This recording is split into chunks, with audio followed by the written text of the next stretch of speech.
Les sénateurs français ont dit non au plan de déconfinement qui leur a été présenté par le Premier ministre lundi et qui avait été approuvé la semaine dernière par l'Assemblée nationale.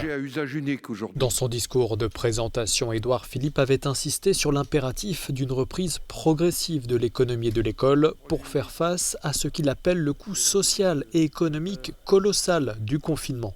Nous sommes à un moment critique. Le Premier ministre a par ailleurs annoncé une aide de 200 € versée à 800 000 jeunes de moins de 25 ans.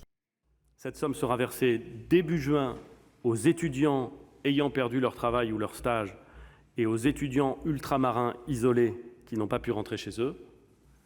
Elle sera versée mi-juin aux jeunes de moins de 25 ans, précaires ou modestes, qui touchent des APL. Alors que certains élus locaux contestent la réouverture des écoles prévue le 11 mai, le chef du gouvernement a qualifié dans son discours la fermeture de ces écoles de catastrophe pour les plus vulnérables des enfants et des adolescents. Le Premier ministre a par ailleurs changé d'avis par rapport au port des masques de protection. Ces derniers seraient finalement obligatoires pour les collégiens uniquement si les règles de distanciation sociale ne peuvent pas être respectées. Ces deux votes du Sénat et de l'Assemblée nationale ont surtout une valeur symbolique et n'auront pas d'impact sur le lancement du déconfinement prévu lundi prochain.